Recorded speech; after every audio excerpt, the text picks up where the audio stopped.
Hi hello dears. അപ്പം നമ്മളിന്ന് പർച്ചേസിങ്ങിന് പോവുകയാണ്. അങ്ങനെ പെട്ടെന്ന് തന്നെ ഫുഡ് കഴിച്ചിട്ട് ഞാൻ റെഡിയായി. ഇതാണ് കേട്ടോ എൻ്റെ ലുക്ക്. ഇന്ന് റോയൽ ബ്ലൂ ആണ്. ഇക്കായി റോയൽ ബ്ലൂ ഷർട്ടാണ് കേട്ടോ ഇടുന്നത്.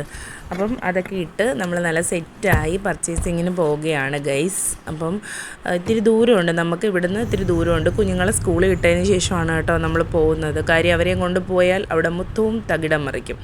അപ്പം അതുകൊണ്ടിട്ട് അവരെ സ്കൂളിലാക്കിയതിന് ശേഷമാണ് നമ്മൾ പോകുന്നത്. അപ്പം ഞാൻ അങ്ങോട്ട് പോയപ്പോഴേ KSRTC ബസ്സിൻ്റെ ബാക്ക് സൈഡിൽ RK വെഡ്ഡിങ് മോൾ എന്നും പറഞ്ഞൊരു ഹെഡിങ് കൊടുത്തിരിക്കുന്നത്. പെട്ടെന്ന് നോക്കിയപ്പോഴത്തേക്ക് ഗൈസ് ചിയാം വിക്രം 28-ന് കൊല്ലത്ത് വന്നത് ഓപ്പൺ ചെയ്യുന്നുണ്ട് കേട്ടോ. പോകാൻ പറ്റുന്നവരൊക്കെ പോണേ, ഉദ്ഘാടനത്തിന്. ചിയാം വിക്രമാണല്ലോ, അപ്പം നമുക്ക് നല്ലതായിരിക്കുമല്ലോ, നമുക്ക് കാണാമല്ലോ. അങ്ങനെ റെയിൽവേ എത്തിയപ്പോഴത്തേക്കും അവിടെ ക്ലോസ്ഡ് ആയിരുന്നു, പിന്നെ ഓപ്പൺ ചെയ്തു. അങ്ങനെ നമ്മൾ അങ്ങോട്ട് പോവുകയാണ്. അപ്പം നമ്മൾ ഈ റെയിൽവേയുടെ ആ ഒരു സൈഡിലോട്ട് നോക്കുമ്പോഴത്തേക്കും ഭയങ്കര എന്തോ ഒരു ഫീല് തോന്നുമല്ലോ. അങ്ങനെ ഞങ്ങൾ പർച്ചേസ് ചെയ്യുന്ന സ്ഥലത്തെത്തി ഗൈസ്. അങ്ങനെ ഞാൻ ഐറ്റംസൊക്കെ പർച്ചേസ് ചെയ്തു. അതിനുശേഷം ബില്ലടിക്കാനായിട്ട് പോയി. ബില്ലടിക്കാൻ പോയിട്ട് ഫുഡ് കഴിക്കാൻ പോയിട്ടോ. ഞങ്ങളൊന്നും അങ്ങനെ കാപ്പി മാത്രമല്ല ജസ്റ്റ് കുടിച്ചോളൂ. അങ്ങനെ പൈൽവാൻ ഹോട്ടലിലാണ് കയറിയത്. നല്ല ഫുഡാണ് കേട്ടോ കൊല്ലത്ത്. ഇവരുടെ ബിരിയാണി ഒരു സ്പെഷ്യലാണ്. അങ്ങനെ നമ്മൾ 2 മട്ടൻ ബിരിയാണിയാണ് ഗൈസ് ഓർഡർ ചെയ്തത്.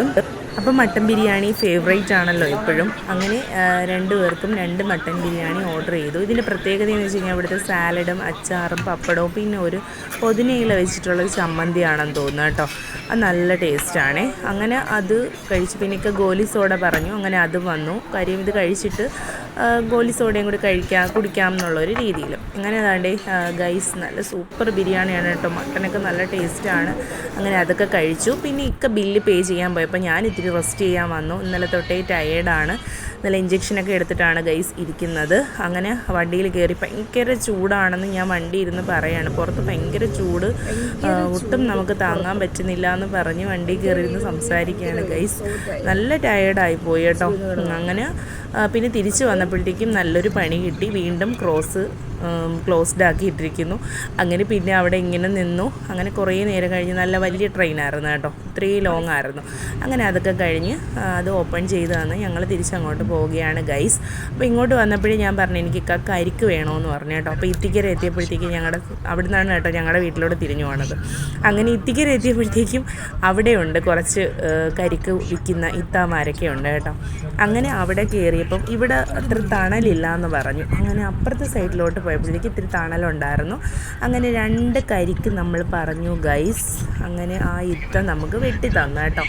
നല്ല സൂപ്പറായിരുന്നു കേട്ടോ, നല്ല സൂപ്പർ കരിക്കായിരുന്നു. ആ ഇത്ത പറഞ്ഞതാണ് നമ്മൾ സെലക്ട് ചെയ്തത്. സൂപ്പർ കരിക്കായിരുന്നു. അത്യാവശ്യം നമുക്ക് കഴിക്കാനും ഉണ്ടായിരുന്നു. അതായിരുന്നു അതിൻ്റെ പ്രത്യേകത. വെള്ളവും തോനെയുണ്ടായിരുന്നു ഗൈസ്. അപ്പോൾ ഇന്ന് ഇങ്ങനെയായിരുന്നു നമ്മുടെ വ്ളോഗ്. ഇനി നെക്സ്റ്റ് വ്ളോഗുമായിട്ട് കാണാം. Tata, bye bye.